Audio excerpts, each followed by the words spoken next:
This page is the front cover of Total 64 magazine, featuring a vibrant mix of content. The main highlights are previews for Earthworm Jim 3D and Zelda Ocarina of Time, two heavy hitters for the N64. We also see a free 68-page fighter compendium book. Other games mentioned include FIFA, Road to World Cup, 98, Yoshi's Story, 1080 Snowboarding, Turok 2, MK Mythologies, Nagano Winter Olympics, 98, and Snowboard Kids. Reviews include Yoshi's Story, Wayne Gretzky, 98, and Nagano Winter Olympics.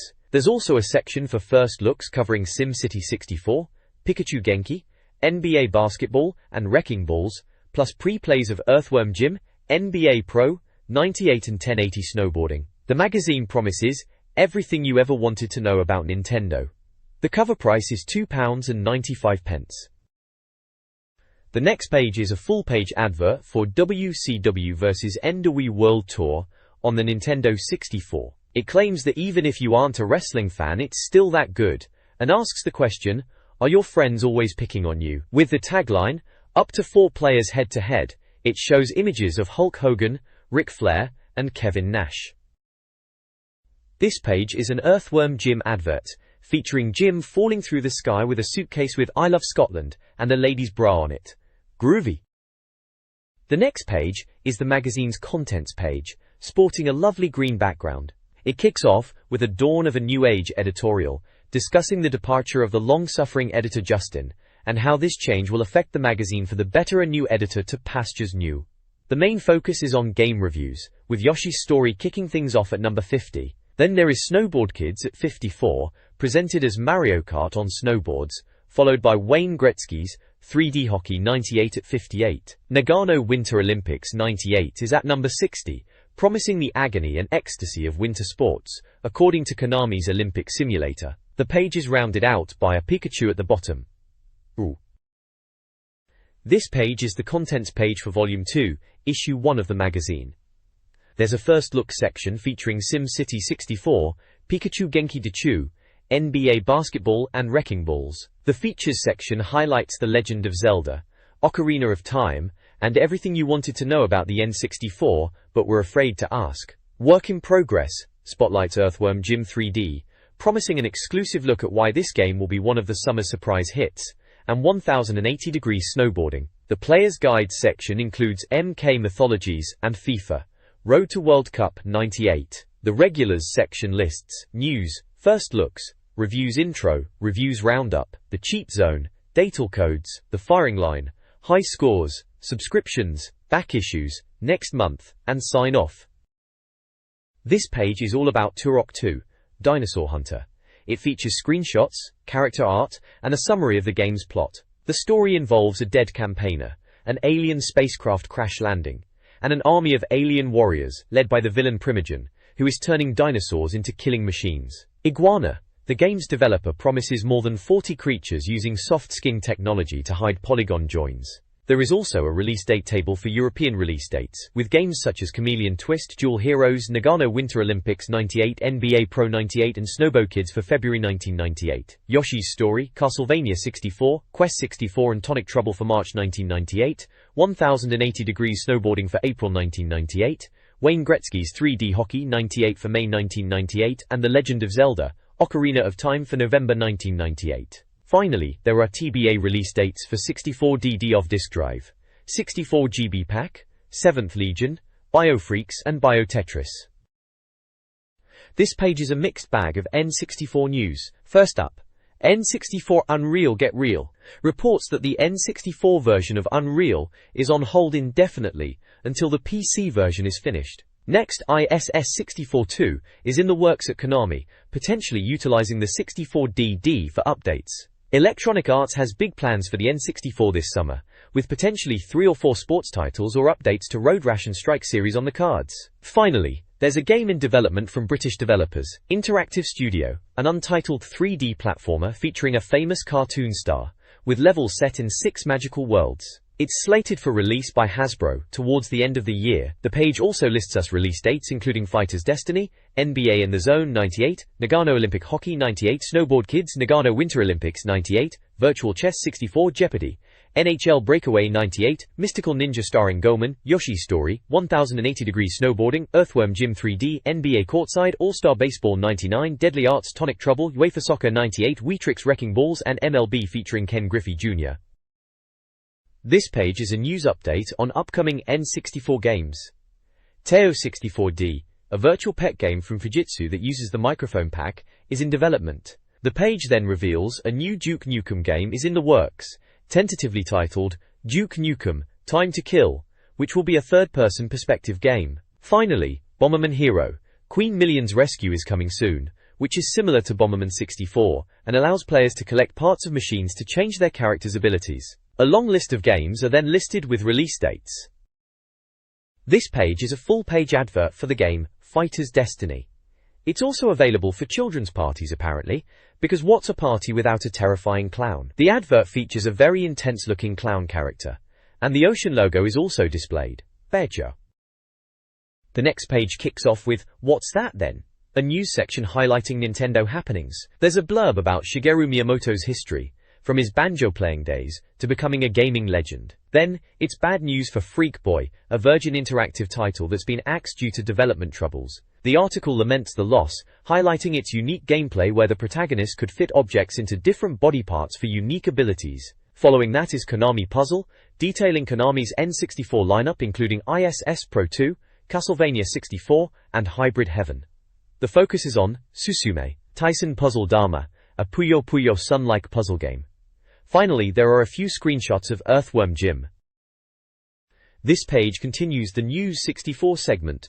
It starts with a bit about Donkey Kong's history as Nintendo's first big name, going from kidnapping princesses to chilling in Haiti, growing bananas. Konami gets a mention for consistently high-quality games like ISS Pro 2, NBA Pro 98, Castlevania 64, and Hybrid Heaven. Then it moves on to All-Star Baseball 99, with screenshots showing off the game's visuals and player animations, with a release planned for the end of 1998. The page also lists terminated games, including Creator, Quampa, Dead Ahead, Golgo 13, Joust X, Monster Dunk, Red Baron, Tommy Thunder, Top Gun, and Ultra Combat.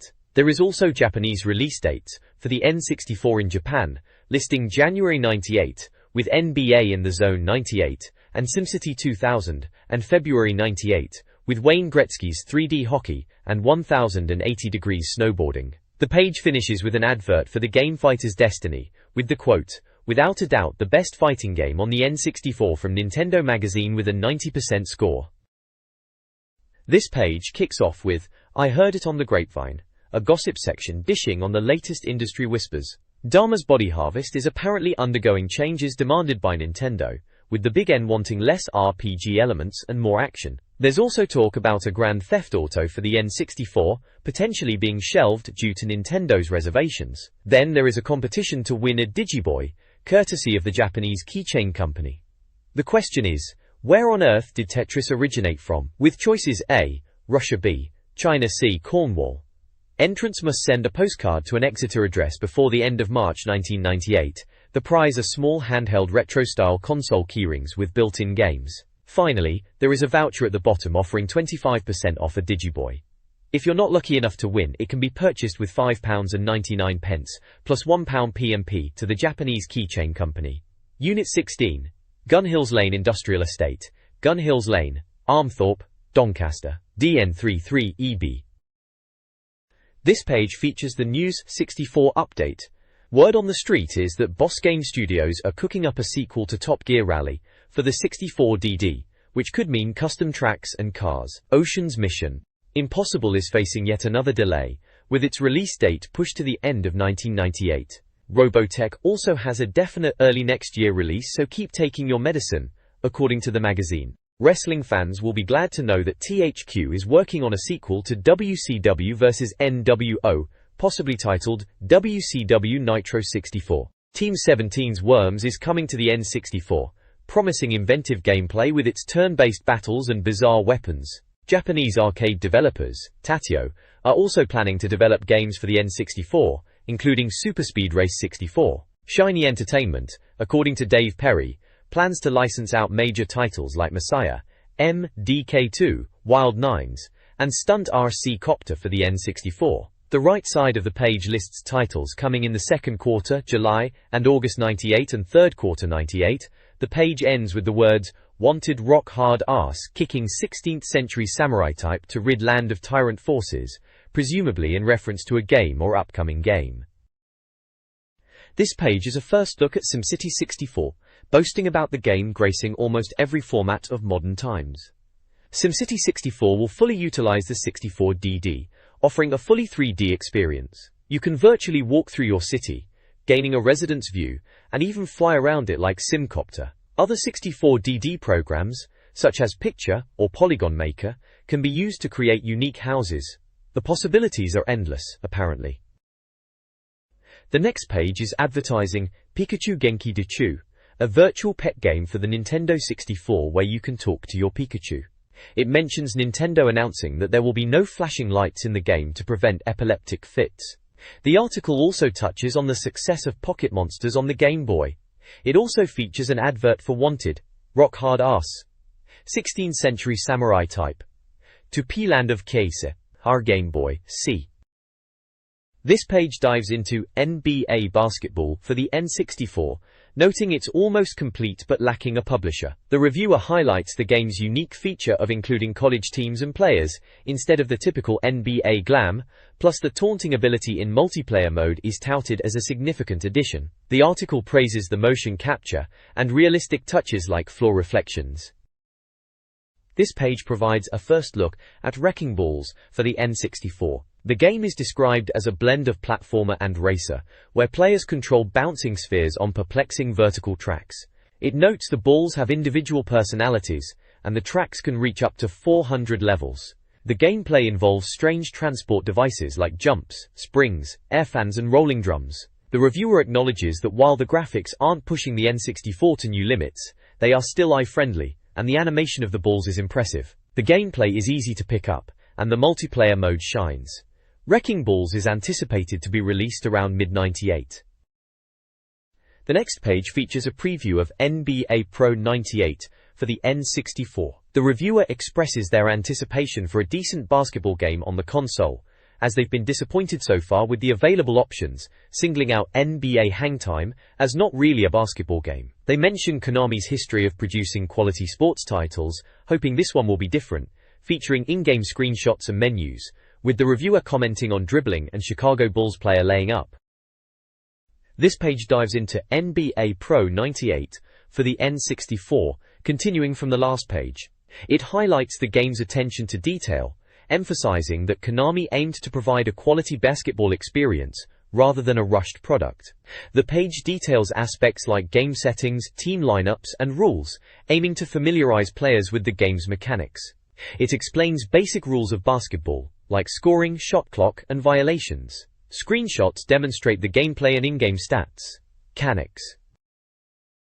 The next page is a preview of NBA Pro 98 on the Nintendo 64, continuing from the previous page, detailing the self-made man feature which allows you to customize your player. Screenshots highlight the gameplay, while the text covers the game's modes, including exhibition, full season, and all-star matchups.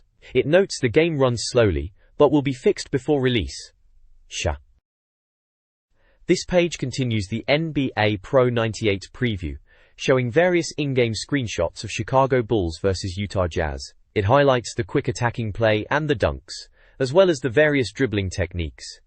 The preview also notes the game calls out the scorer's name, adding realism. The preview also hints at other basketball games lurking on the horizon on the Nintendo 64, including one by Nintendo.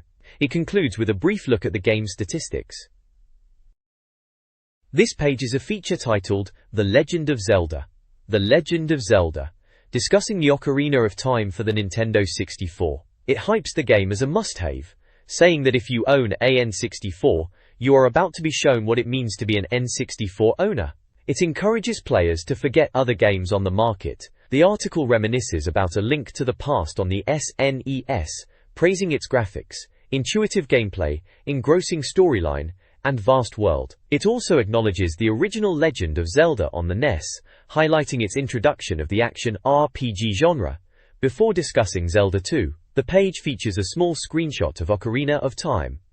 Warrington Norsa. The next page is all about The Legend of Zelda, primarily Ocarina of Time, positioned as a must-have Nintendo 64 title. It briefly revisits past Zelda games, including the NES original, and A Link to the Past on the SNES, praising their contributions to the genre. Miyamoto has confirmed a 64DD version of the game, but it is not yet known if it will be an independent title or an extension of the original. The first playable version of Zelda 64 was unveiled at Nintendo. Screenshots of various Legend of Zelda games are present. The next page is a feature on The Legend of Zelda, focusing on the Nintendo 64's Ocarina of Time. It praises the game's visuals, calling it eye candy, and comparing its immersive world to GoldenEye. It also highlights the lack of pop-up and the impressive draw distance. The reviewer notes the detailed textures and animations, comparing the visuals to Final Fantasy V2, but with real-time rendering. They also touch on how Link is left-handed, but when he swims, only uses his right arm. This page is all about The Legend of Zelda, Ocarina of Time on the Nintendo 64. It raves about the innovative targeting system, where pressing the trigger button locks Link onto enemies, allowing for strategic sidestepping and attacks. The camera intelligently sticks behind walls, offering better angles. The game's combat system is also praised, with a dynamic attack system using the A button for swordplay. The reviewer calls the game realistic and immersive, even more so than GoldenEye, with motion-captured enemies and vast landscapes. Cutscenes are described as being almost FMV quality, enhancing the cinematic experience. The page shows off screenshots of young Link and also shows Japanese text from the game. Gutsy. The next page continues the coverage of The Legend of Zelda, Ocarina of Time, focusing on various aspects of the gameplay. It highlights the intuitive attack system, similar to beat-em-ups, and easy access to weapons via the key buttons. The reviewer also mentions the variety of enemies, from skeletons and octoroks, to stones that come to life, maniating plants, and jumping spiders. It notes the boss characters, including skeletons that crumble into bones, a spider boss with a ceiling walking habit, and a massive dinosaur boss, all of which are animated breathtakingly. The page introduces Navy, Link's fairy companion, who warns the player of approaching enemies and indicates friendly characters. The gameplay innovations, particularly the context-sensitive action button, B button, are also praised, allowing for actions like climbing, jumping, talking, crawling, and pulling. The reviewer assures players that the vast landscape won't take hours to traverse. Screenshots of the game show Link on Epona and Link in a dark cave. Varies. This page is dedicated to The Legend of Zelda, Ocarina of Time. The page showcases Link's weapons, which can be assigned to the key buttons for easy access. The sword, bow and arrow, which can be fired with or without lock-on. Bombs, stick, hammer, boomerang and magic nuts are discussed. There are screenshots of the game, one highlighting the size of Hyrule and another demonstrating real-time lighting. The reviewer points out that actions in one time period will affect the other, referencing time travel as a crucial part of the game. It is mentioned that the game comes on a massive 256 MB its cartridge, and the reviewer jokes that it would take more than a day to walk from one end of the world to the other. Zelda will have 3 save game slots like Mario 64, and will be Rumble Pack compatible. Chashu. The storyline involves the kidnapping of Princess Zelda by Ganondorf, and Link's quest to rescue her, which initially sounds uninspired, but reports suggest a deeper plot, with Link traveling through time as both a boy and a young man. The game involves finding keys to activate the Ocarina Tower, which allows Link to travel back and forth in time. The reviewer finishes by saying those 7 years of development have created the finest game ever seen on any console. Warren. The next page features Earthworm Jim 3D, with the tagline, "Work in Progress." The page opens by asking if Nintendo is the only company that can revamp their SNES characters for the N64, before stating that Interplay is also aiming to make a splash with the world's most famous Worms N64 debut. It promises a fun and bizarre world, with Earthworm Jim taking center stage. The background showcases a surreal western town against a futuristic city skyline. This page showcases Earthworm Jim 3D for the Nintendo 64, promising a wild ride as Jim transitions to the 64-bit era. Interplay hopes to follow the same successful path as Mario. The article touches on the game's plot, where Jim ends up in a dream world with themed areas such as personality, athleticism, aspiration, dream, fear, fetish, greed, lust and violence. An interview with Viva's creative director Kirk Ewing reveals the project took 14 months. Ewing emphasizes the objective was to make the game fun, with a Scottish touch. Returning characters include Professor Monkey Forehead, Psychro, and Earthworm Jim, with new enemies like Bovine Special Elite and Rabid. The game itself is a combination of ideas that the developers came up with. The next page continues the focus on Earthworm Jim 3D, detailing the creative process from the drawing board, where original character sketches are compared to their in-game counterparts. The article mentions the non-linear gameplay, comparing the area selection to the castle in Mario 64. It also teases events like 100 meters sprint, skeet shooting, and girl hurling, to add variety. The page introduces some of the game's characters, including Zombie Elvis, Evil the Cat, Dr. Monkey Forehead, and Scarecrow, hinting at their roles in the upcoming cartoon, which sounds pretty groovy actually. This page is all about Earthworm Jim 3D, and the developers aren't afraid of comparisons to Mario 64. The article emphasizes the game's cartoony nature, aiming for exaggerated comedy. Kirk Ewing, the creative director, gives insights into the development, mentioning that Shiny Entertainment handed the project over to Viz because they wanted to move on to other titles. Ewing discusses the collaborative process with Interplay and Shiny, highlighting the creative freedom Viz was given. He also mentions the hybrid polygon/voxel technology used in the game, and promises a level of detail not found in other 3D games. The page wraps up by touching upon the non-linear gameplay and how it distinguishes itself from previous Earthworm Jim titles.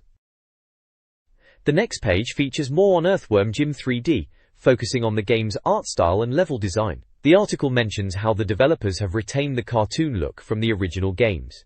It also describes the technology as a 3D pixel. The article highlights sub-games and references the original games, with Jim riding a rocket bike. The article also mentions some of the themed areas players will encounter, such as the athleticism area, which has a variety of sports-based events. The article also mentions Jim will encounter his mother in the childhood area. This page delves deeper into Earthworm Jim 3D, specifically its level design and humor. The article emphasizes how the sub-games set it apart from other titles like Mario 64. It mentions locations such as the shower, lab, bowling alley, and army base, all linked to Jim's internal struggles. There's also talk of returning villains like Dr. Monkey Forehead, Psychro, and Evil the Cat, alongside new baddies, such as the Bovine Special Forces and Disco Zombie. The developers aim for a British sense of humor. Kirk Ewing is interviewed, stating that EWJ3D is a funny game, highlighting the challenge of translating the character into 3D whilst keeping him recognizable. He also mentions they are big fans of FV2, GoldenEye, and Aladdin. Joe. The next page is a pre-play preview of 1080 Degrees Snowboarding. It highlights how snowboarding has evolved from traditional skiing, bringing skateboarding culture with it, focusing on the freedom and style the sport offers. The preview shows in-game screenshots of the game, including tricks like the nose grab, and mentions that the same team behind Wave Race developed it, so expectations were high. This page continues the 1080 Degrees Snowboarding preview, highlighting the game's graphics, particularly the realistic snow. It compares the game to Cool Boarders 2 and Snowball Kids, suggesting 1080 Degrees Snowboarding offers something more substantial. The page then introduces the 5 selectable riders. Adam Merman, described as an all-rounder and good for beginners. Akawi Hagami, the first female character, good for learning tricks. Kensuke Kamache, a former skiboarder focused on tricks. Megan Pichike, one of the best of the 2 female characters from Australia. And Stevie Alters, a fast racer from America but with less stability for tricks. The next page dives deeper into 1080 Degrees Snowboarding, saying how Nintendo has added many small details to make it a masterpiece. It also highlights the different riders, boards, camera angles, tracks, and even stealth missions. The reviewer is particularly impressed with the sense of speed and the interactive courses, also adding that the game allows players to ride goofy or standard. It also compares it favorably to other snowboarding titles like Cool Boarders and Snowball Kids, mentioning that the team who made this game are the same who made the game Wave Race. The text also briefly introduces the 5 riders available in 1080 Degrees Snowboarding. These are Adam Merman, Akawi Hagami, Kensuke Kimache, Megan Pichike, and Stevie Alters. This page is a full-page advertisement for Ultimate PC Magazine, boasting the ultimate magazine for die-hard PC gamers. The cover features a knight and highlights reviews for Die by the Sword, Final Fantasy V2, and Powerboat Racing. A free demo CD is included, and the magazine is priced at £3.95. The ad includes a form to reserve a copy at your local newsagent. vehicle racing. The next page launches into an N64 feature titled, Everything You Know About the Afraid.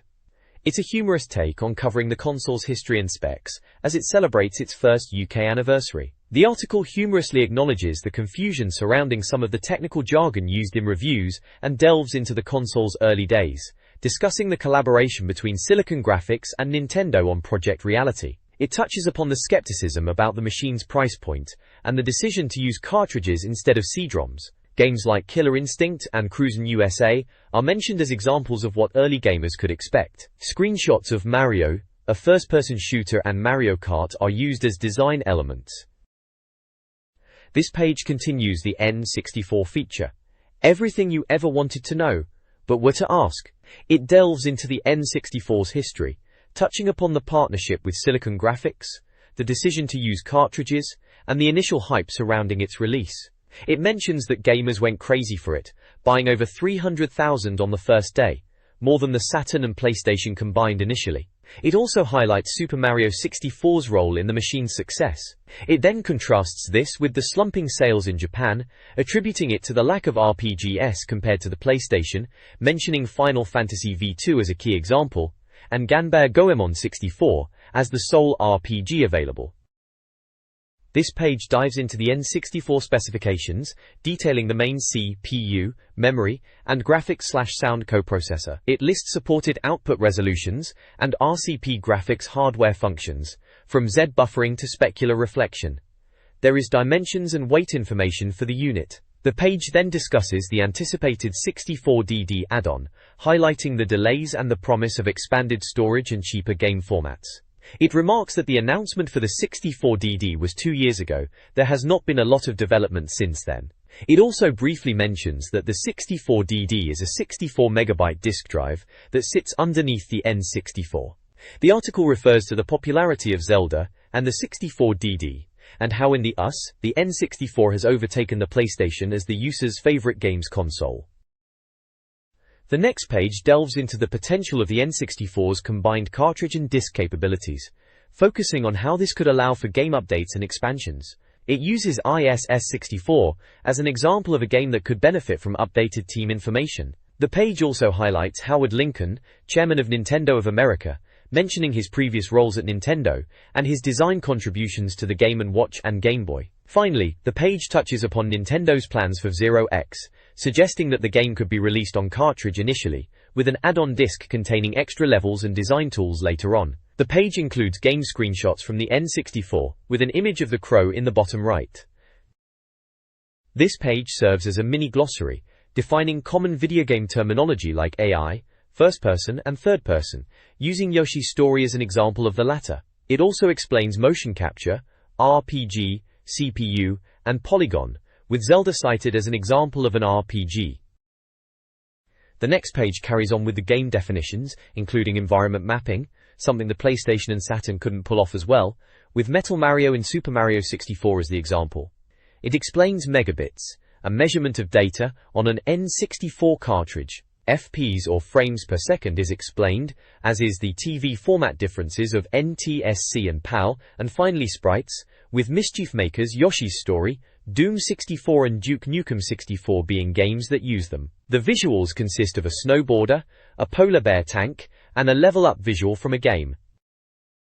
This page showcases some exciting N64 peripherals that aim to bring players closer to the game world. It features the 64 Game Boy pack, allowing the use of Game Boy game data on the N64, the capture cartridge, for capturing images and putting them into games, a mouse, like the SNES mouse, a microphone headset for talking to cyberpets, and the Rumble Pack, which vibrates according to the level of on-screen action. The page is rounded off with game imagery including a driving game and a cartoon squirrel, and another screenshot.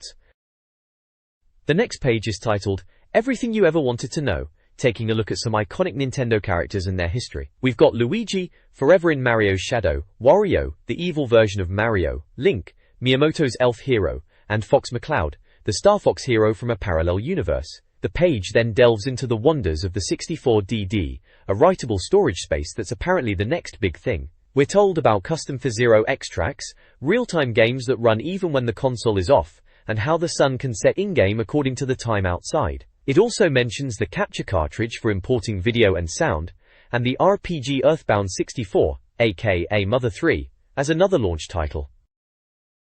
This page dives into the companies behind the games we love. Acclaim gets a brief mention, and then we go on to Rare, the studio behind classics like Knightlaw and Jetpack. They were acquired by Nintendo back in 1990, and have since become a N64 Dream Team member. Games to date include Blast Corps and Diddy Kong Racing, with future releases teased as Banjo-Kazooie, Conker's Quest, another James Bond game, and Donkey Kong Country 64. Their website is listed as www.rare.co.uk.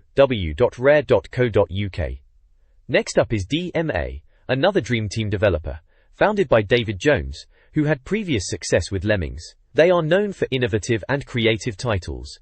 Games to date are none, with future releases listed as Silicon Valley and Body Harvest. Their website is www.dmadesign.com. Finally, there's Electronic Arts, known for sports games but also branching out.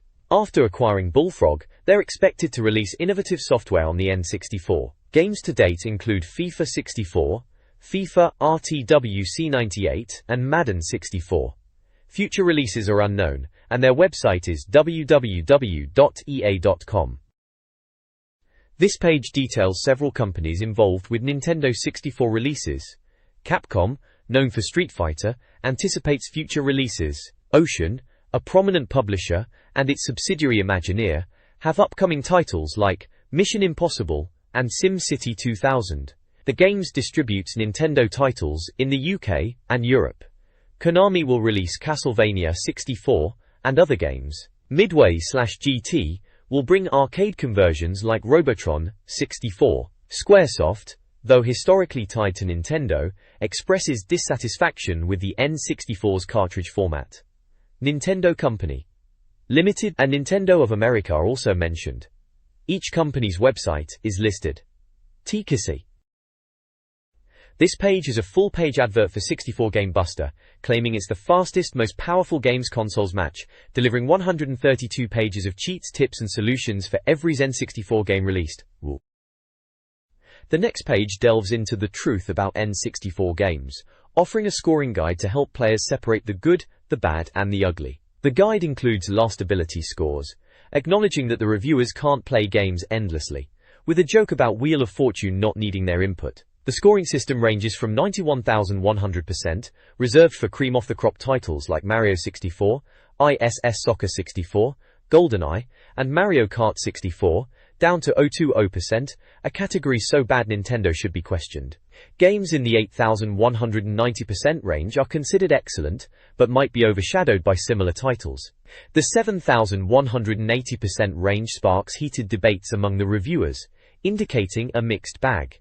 A 6,170% score suggests the game should be avoided, but some reviewers might find redeeming qualities. Falling into the 4,160% range means the game might look good on the box, but regret will quickly follow. A 2,140% score is unexpected, and signifies a deeply flawed game, like St. Andrews Golf or Cruisin' USA. A Picks of the Bunch section highlights games the reviewers are currently enjoying, including Fighter's Destiny and WCW vs NWO. The reviewers include Dave 100% Unofficial Perry, Nick Mystic Reindeer Jones, Richard Close Encounter for Scythe, Ant Cheesemonger's Fish Grace, and Asmund I'm from Norway Torgesbrayton, each listing their favorite games. Finally, the page introduces the Total 64 Surpassed Award for games exceeding expectations with a score of 90% or higher.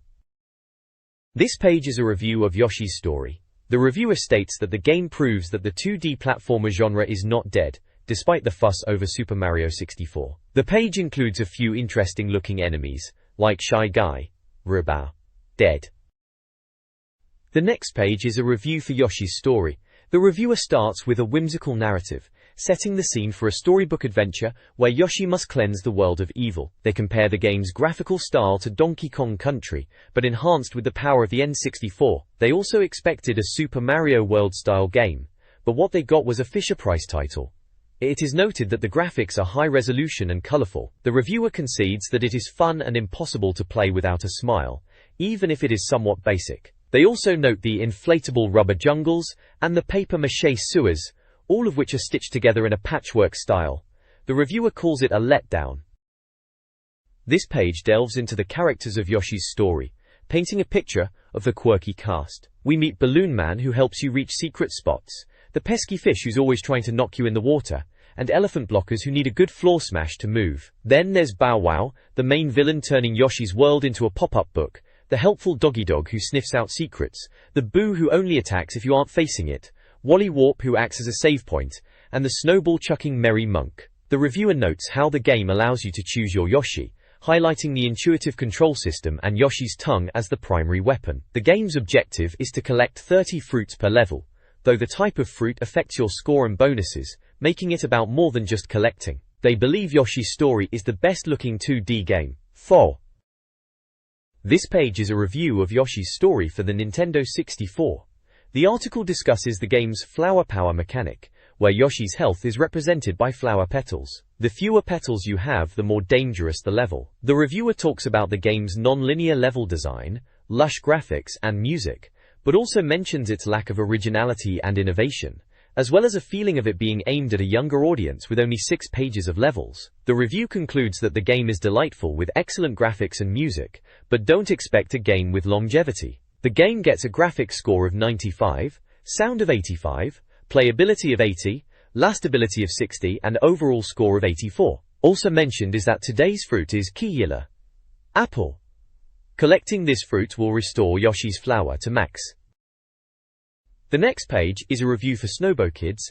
It starts by stating that it's that time of year for winter sports games to come out, and asks if Snowbo Kids is a cutesy alternative or a contender for downhill gold. The reviewer likens it to games like Diddy Kong Racing and Mario Kart 64, and mentions it's a snowboarding game with steep hillsides. They then go on to mention that the characters can snowboard on water, mud and grass, and that the game has a Mario Kart-style race championship with 5 characters to choose from. Dave's comment states that Snowbo Kids is a simplistic serving of snowboarding action, perfect for back-from-the-pub gamers. Guru Guru Mountain, Big Snowman, Sunset Rock, Night Highway, Grass Valley, and Animal Land are also mentioned as courses in the game. The game is good fun, undemanding, and best suited to younger console owners. This page continues the review of Snowbo Kids, and states that the stats of the character you choose will dictate their performance on the slopes, with 3 boards to choose from. The review mentions that one race usually consists of 3 sorts down the mountain, with the ski lift being an ingenious solution, allowing the races to last a little longer. The reviewer notes that the Mario Kart comparisons become apparent during the races. There are screenshots showing in-game action, with some commentary such as Linda and Jam do their best to dodge the outcrops of boulders, whilst still aiming for the arrowed boxes which contain weapons. A screenshot of Tommy unleashing his fireball attack, and another showing the skillift completing the circuits, and lastly, stunts equal points. The review goes on to introduce the characters, who are all 10 years old, and lists their stats for speed, cornering and trick ability. Jam, Linda, Nancy, Slash and Tommy are the featured racers, with Jam being age 10, Linda being 11 and the rest being age 10. This page concludes the review of Snowbo Kids, summarizing the 3 main skill games: Trick Game, Speed Cross and Shoot Cross, as well as the downhill speed game. The reviewer finds the game enjoyable, but lacking the depth to be a classic, noting it's a good value for money at £34.99 for those looking for light-hearted fun. The verdicts section provides a summary of the game, its publisher, Atlas, developer, Ractim, player count, 14, release status, out now, genre, snowboarding sim, and version, Japanese. It gives ratings for graphics, 78, sound, 60, playability, 80, and lastability, 60, with an overall score of 80. The reviewer comments on the bright and colorful graphics, typical N64 music and swishy snow effects, and the game's ease to pick up, but perhaps too easy for older gamers. The next page is a full-page advert from Special Reserve, touting Nintendo 64 consoles, games and accessories. Special Reserve offer membership, free gifts, and a discount for orders over £40.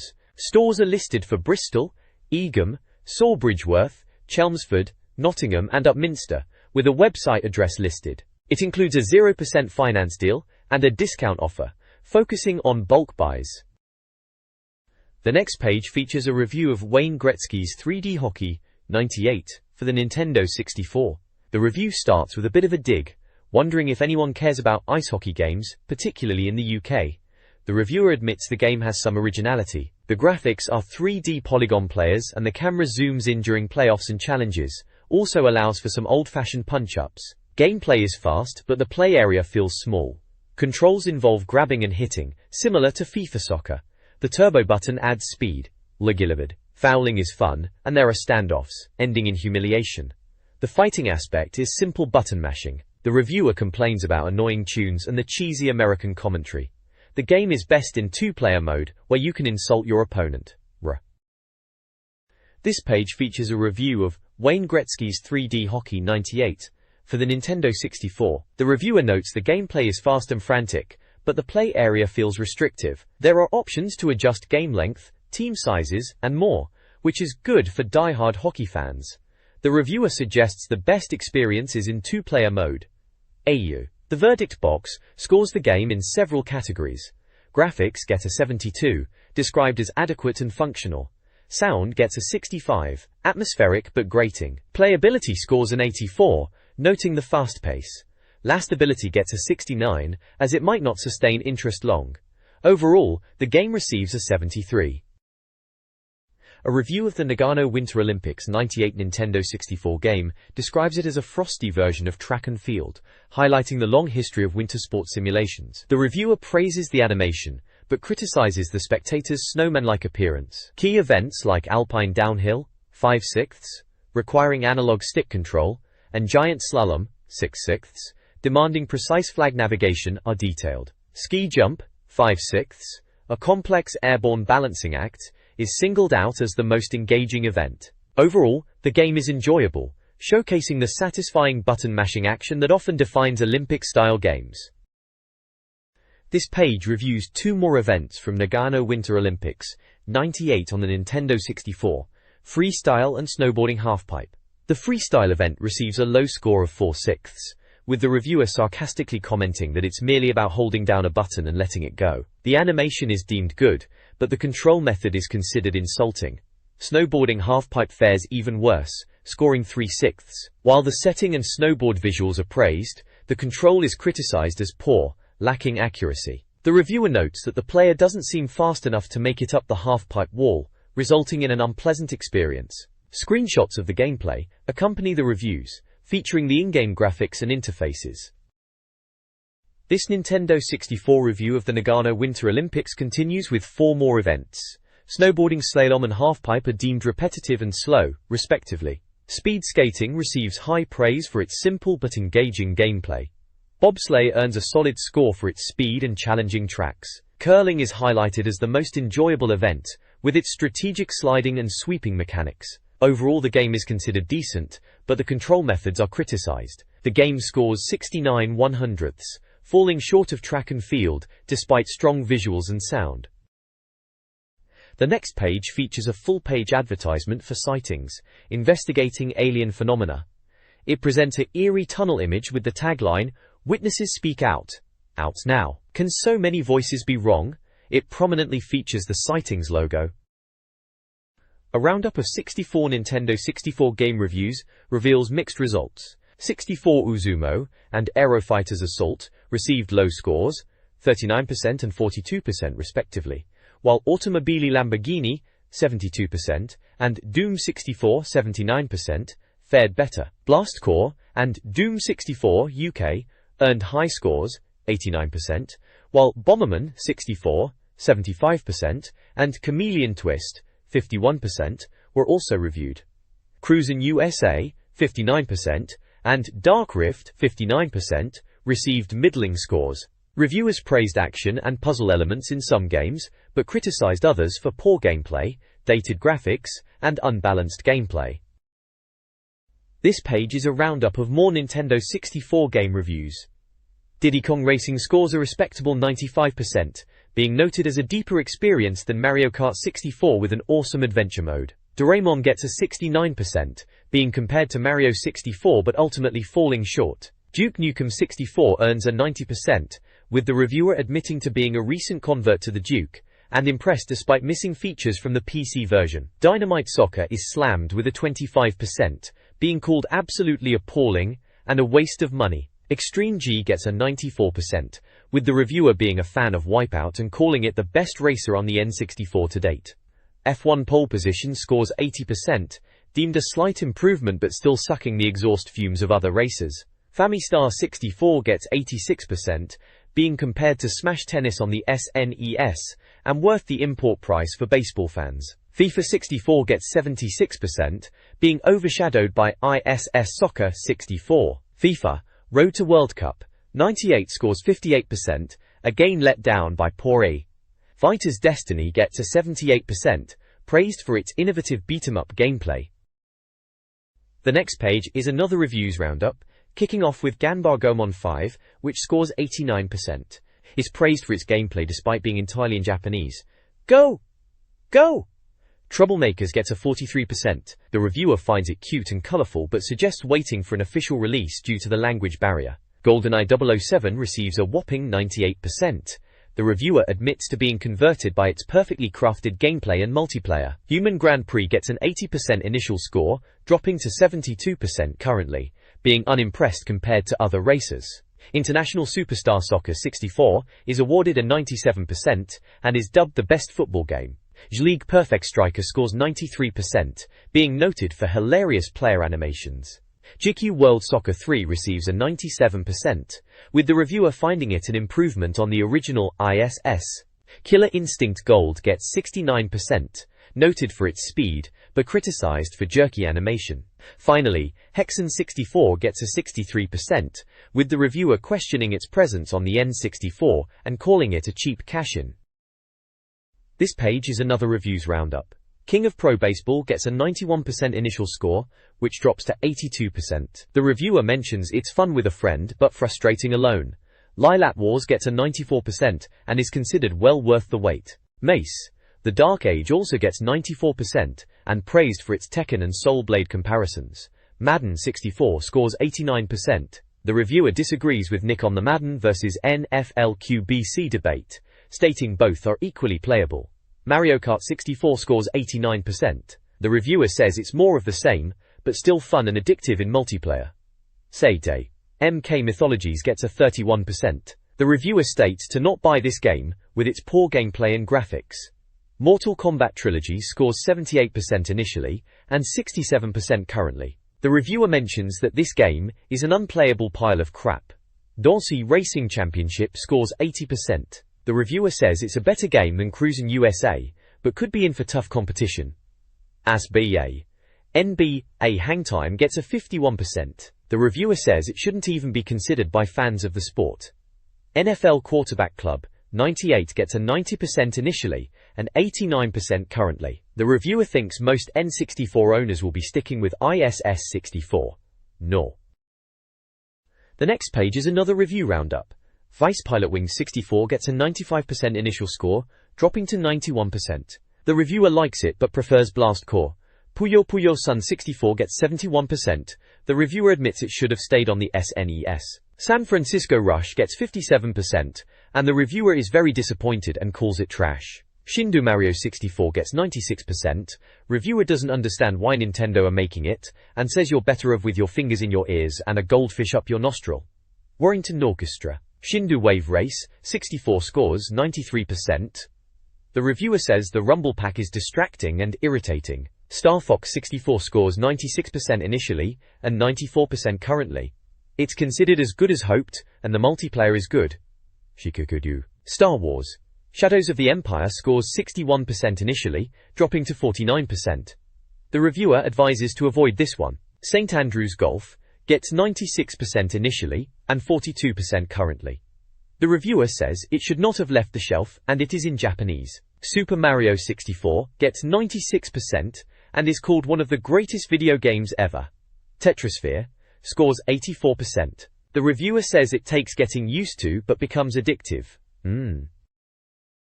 This page continues with the review roundup. Top Gear Rally scores 85%. The reviewer finds it competent but not up to the standards of Sega Rally, with disappointment in the computer-controlled cars. Turok Dinosaur Hunter scores 93% initially, dropping to 89%. It's considered good but dated compared to GoldenEye, with similar level designs. Wayne Gretzky's 3D Hockey scores 90% initially, dropping to 82%. It is said to be the best ice hockey game, but shallow and arcade-like. Menulsa has menu. WCW vs NW scores 92%. The reviewer, not usually a wrestling game fan, finds it fun and engaging, deeming it one of the best fighting games on the N64. War Gods scores 69%. It's criticized for borrowing from Mortal Kombat and not living up to Virtua Fighter. Warrington Wave Race, 64 scores, 96% initially, dropping to 93%. The reviewer loves it, calling it playable and original, only missing a Pamela Anderson lookalike. Wheel of Fortune scores 13%. It's heavily criticized as damaging to Nintendo's reputation. Wild Choppers scores 72%. It's a surprise, with good graphics and well-thought-out gameplay. Wonder Project J2 scores 69%. The review is disappointed by the heavy use of Japanese language, making it difficult to play. This page is a strategy guide for Mortal Kombat Mythologies, Sub-Zero on the N64. It provides a blow-by-blow walkthrough for the Shaolin Temple level, and includes screenshots, control layouts, and lists of moves and combos. The guide also features a section on how to perform the head rip fatality, and details how to navigate the wind level. The next page continues the strategy guide for Mortal Kombat Mythologies, Sub-Zero. It details navigating treacherous platforms, including those that collapse, and using wind icons to create bridges. It gives tips for dealing with monks and using updrafts. The page also features passwords and level codes for the game, with screenshots to show how to enter the passwords.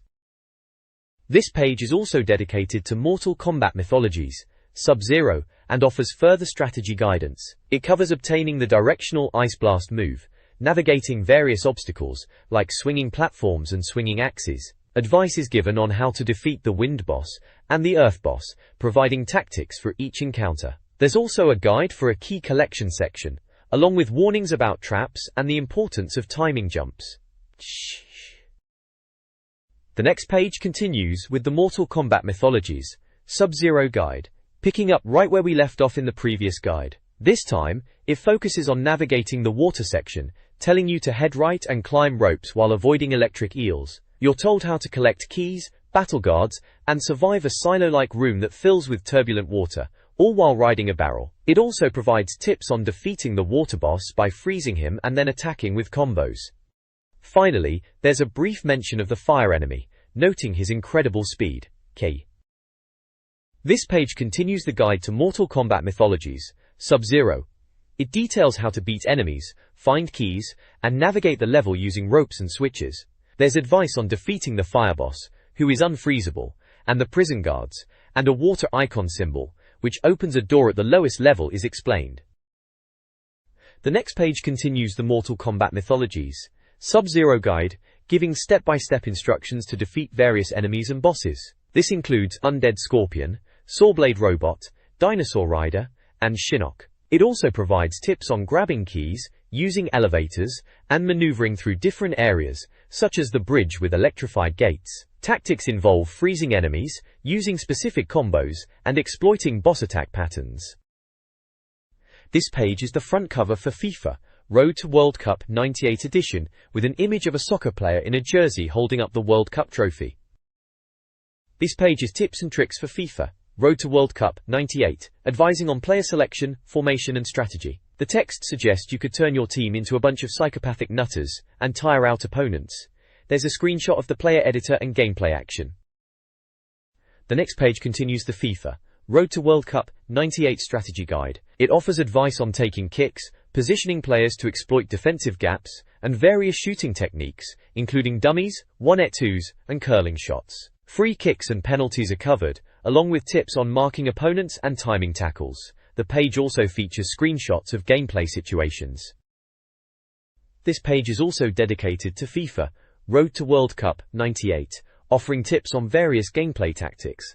Advice is given on passing, throw-ins, and using the one-touch system to move the ball quickly. There's also a section on through balls, emphasizing the importance of awareness and speed. Foul play gets a mention, with a bit of a tongue-in-cheek suggestion that it can be satisfying when losing, but be warned, it could be costly. Finally, there's a guide on how to get the crowd to boo the ref, and how to perform goal celebrations. The next page brings us to the Cheat Zone, a section dedicated to providing cheat codes and tips for various N64 games.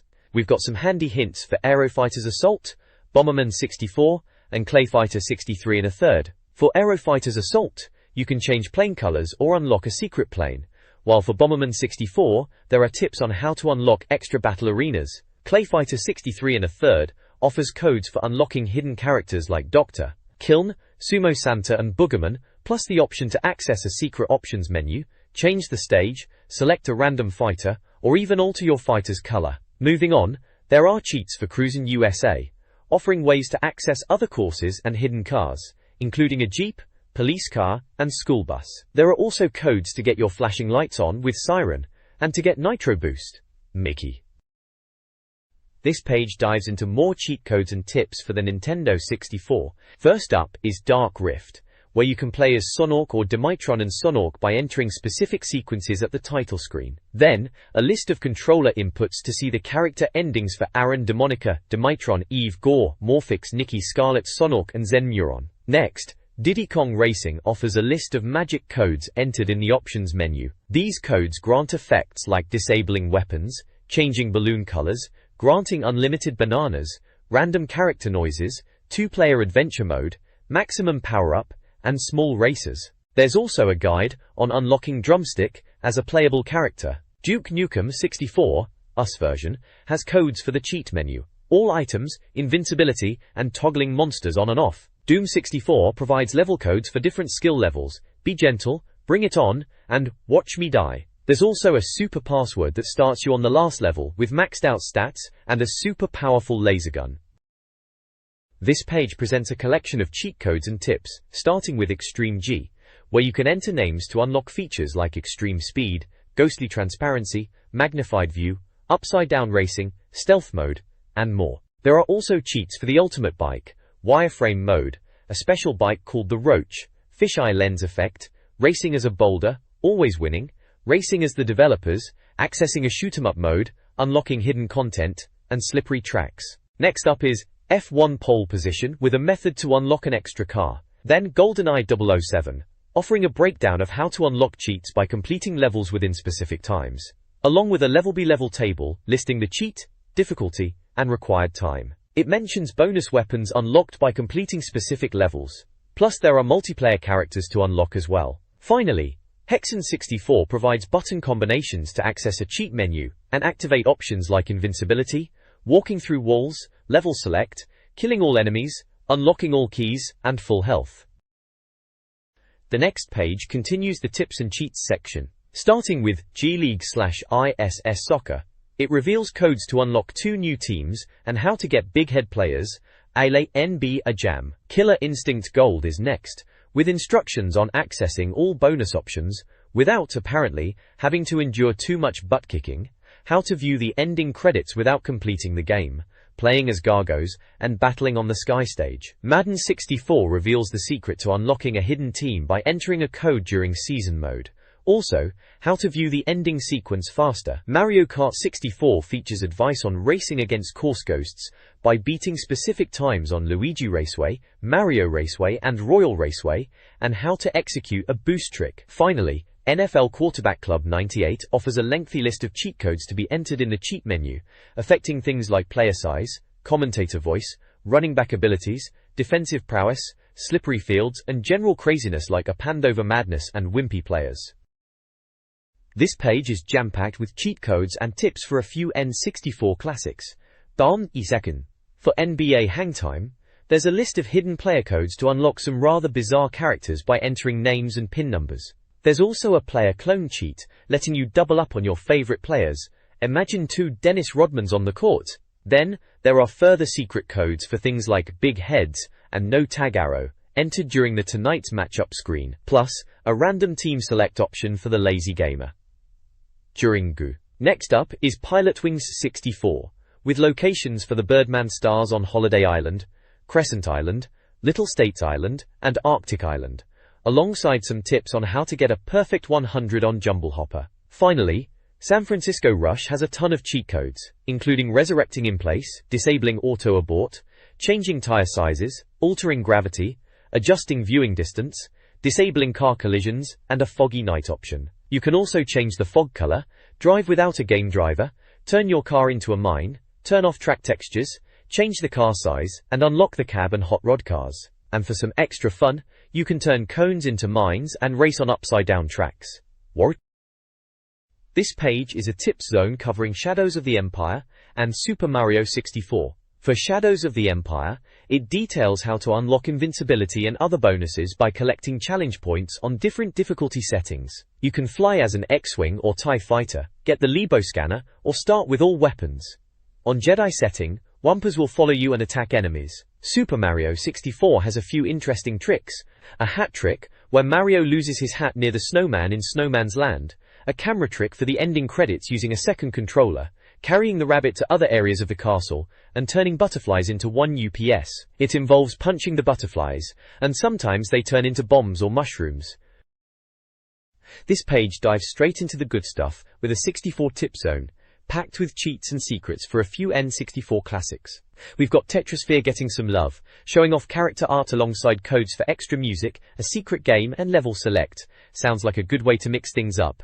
Next up is Wave Race 64, clearly the star of the show with the most content. There are plenty of tips for pulling off impressive stunts like flips and spins, scoring massive points, and even the legendary trick for riding a dolphin. There's a dynamic shot of a jet skier mid-action to get you in the mood. Top Gear Rally gets a quick mention with a few codes for changing the graphics, like a rather bizarre beach ball car or a rainbow mode. Finally, Turok, Dinosaur Hunter brings up the rear with a list of cheat codes. These unlock everything from different visual filters like pen and ink or disco mode to practical advantages like infinite lives, all weapons, unlimited ammo, and even a spirit mode for invincibility and slow enemies. The page features a striking image of Turok facing off against a rather angry-looking Triceratops. Looks like everything you need to survive the N64 jungle. This page features data codes for various Nintendo 64 games. Codes for Bomberman 64 include infinite lives and gems, while Extreme G offers unlimited turbos and unlockable bike/visual modes. GoldenEye 007, Turok, and Super Mario 64 receive numerous cheats, including infinite health/ammo, a flat Mario, and death-inducing jumps. Hexen 64's extensive have all items code list is noted. Wave Race 64, Top Gear Rally, Mortal Kombat Trilogy, Lilat Wars, and MRC also get cheats like Super Speed and Infinite Energy. The codes are provided by Datal, and the website disclaims responsibility for their functionality. The Firing Line, a reader mail section, features letters from readers like Steve Thomas, who seeks memory card information, and 64DD game worthiness. Ross Grant, a young gamer, raves about his N64 and requests more games. Andy Watford criticizes Nintendo's slower release pace compared to PlayStation. The magazine responds to these concerns, offering hints about upcoming games, including Mario 64 2, Donkey Kong Country 64, and a potential Resident Evil-style title, highlighting quality over quantity. Gamester LMP is offering prizes for the best letters. Come. A reader expresses concern about the N64's limited game library compared to the PlayStation, highlighting titles like Final Fantasy VII and Tomb Raider 2.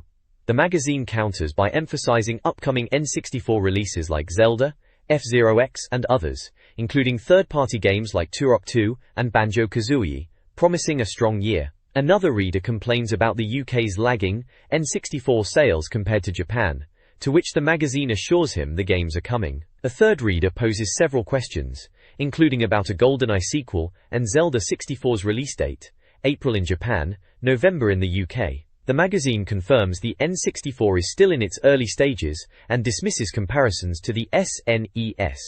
The issue features promotional images of Link and Banjo-Kazooie. This page features more reader letters in the Firing Line section. One reader asks about the fate of GTA, Yoshi's Story, and Sensible Soccer on N64, to which the mag sadly confirms GTA is unlikely due to Nintendo's aversion to car theft, Yoshi's Story is due in March, and they know nothing about Sensible Soccer. Another reader inquires about a slew of less common titles and potential sequels, like Mario Kart 64 2 and Super Mario 64 2. The mag admits European release dates are a bit of a mess and reveals some games, like Kirby's Air Ride and Freak Boy, have actually been cancelled. They mention no solid plans for Mario Kart 2 yet, but confirm Super Mario 64 2 will feature a split screen for attacking other players. Poor Kirby's Air Ride sounds like it's stuck in development limbo on indefinite hold, there's a nice image of the N64 console with a split-screen graphic. At the bottom, there's a large advert for Madeira Games offering imported us N64 and PlayStation consoles and games, plus accessories. This page continues the firing line with more reader letters and showcases some cracking reader artwork in the Picks Prizes section.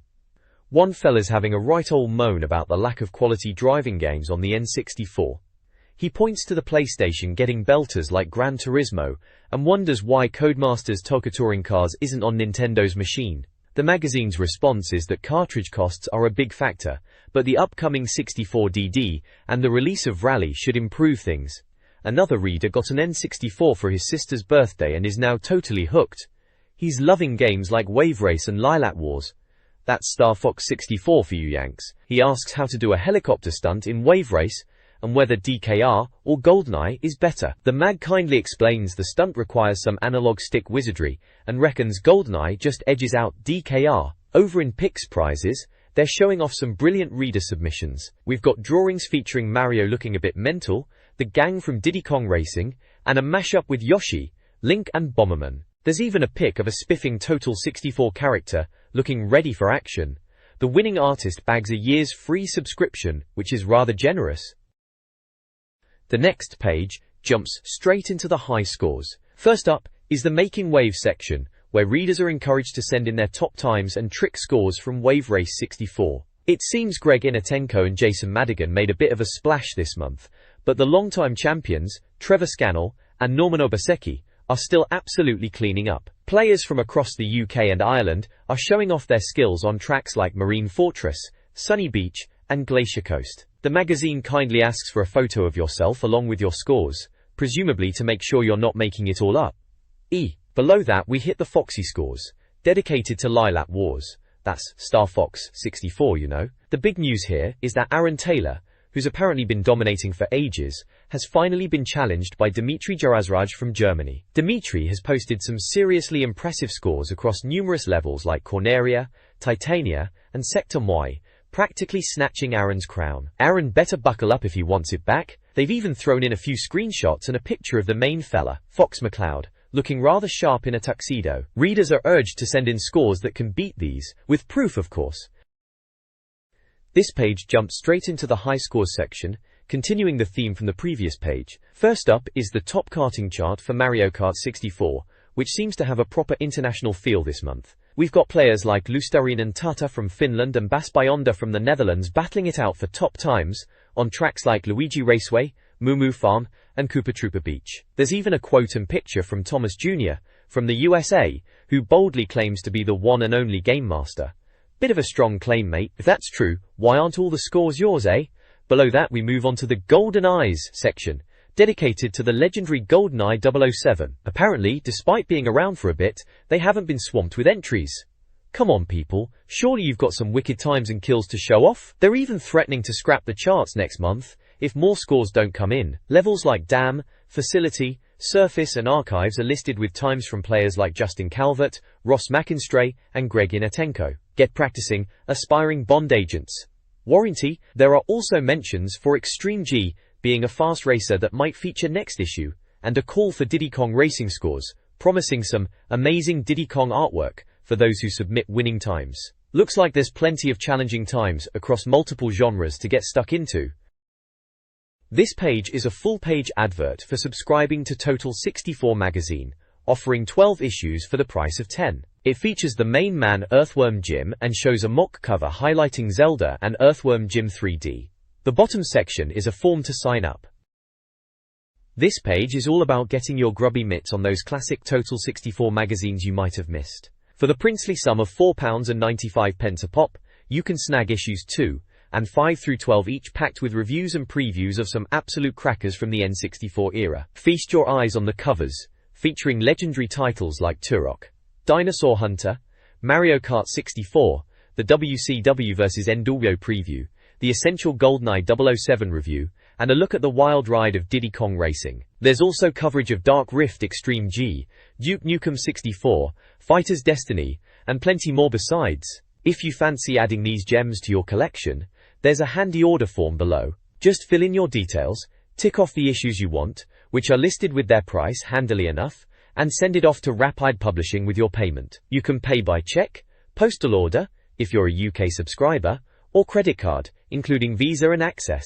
Simple as that, to relive the glory days of N64, gaming through the pages of Total 64. This page is a cracking look ahead to the next issue of Total 64, issue 13, hitting the shelves on the 27th of February. Blimey, get a load of that Trex, jaws wide open, ready to devour something. And is that Goemon down there with a crazy purple umbrella? Right then, let's see what's coming up.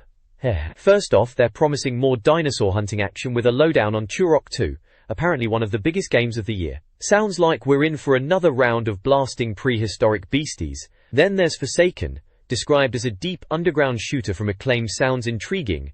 Might be a dark horse this summer. Next up is The Legend of the Mystical Ninja 64. They reckon it's one of the best games on the N64 and it's finally getting a PAL conversion so us lot can actually play it. What will we make of it? Good question. Finally, SimCity 2000 is landing on the N64, the first of the series. They'll be asking what it's like to be the boss. Looks like a solid lineup for the next issue. Definitely worth a look. This page is an advertisement for PC Force magazine, promising a PC revolution for just £1.95 for the first issue, packed with reviews and solutions for PC gamers. The next page serves as the magazine's sign-off, featuring a rather extensive list of the folks who put the issue together. But let's skip the roll call, shall we? The real meat here is the column titled, "The World Warriors Are Coming." This little nugget of info drops a double scoop. Street Fighter is officially heading to the Nintendo 64, and the classic gaming TV show Games World is making a comeback on Sky Television. Apparently Capcom's looking for a European publisher for the game, though the specific version is a bit fuzzy. Imagine Street Fighter 3 on the N64, that'd be quite something. And for telly addicts, the end of Games Master isn't the end of gaming on the box. Games World is returning on Sky 1, scheduled for weekday mornings just before The Simpsons. The author even boasts about being one of the presenters, so look out for them. Game Morning. Game Morning. Below the article, there's a quirky illustration featuring a lineup of characters who look like they've wandered off a game show set or maybe into a bizarre costume party. A scarecrow bloke, Earthworm Jim, and a character looking suspiciously like a disco guru are all crammed together, probably representing the mix of gaming and TV madness discussed in the piece. Standard legal blurb and publication info are down at the bottom, but you know the drill there. This page is a full advert for Excitement Direct, selling Nintendo 64, Super NES and Game Boy consoles, games and accessories via mail order. Check out the prices and special offers. This page appears to be the back cover, featuring the bold, Total 64 logo front and center, with Link, looking rather determined and ready for action, perched above it. Down at the bottom you've got the rather important details for Rapide Publishing, including their Exeter address.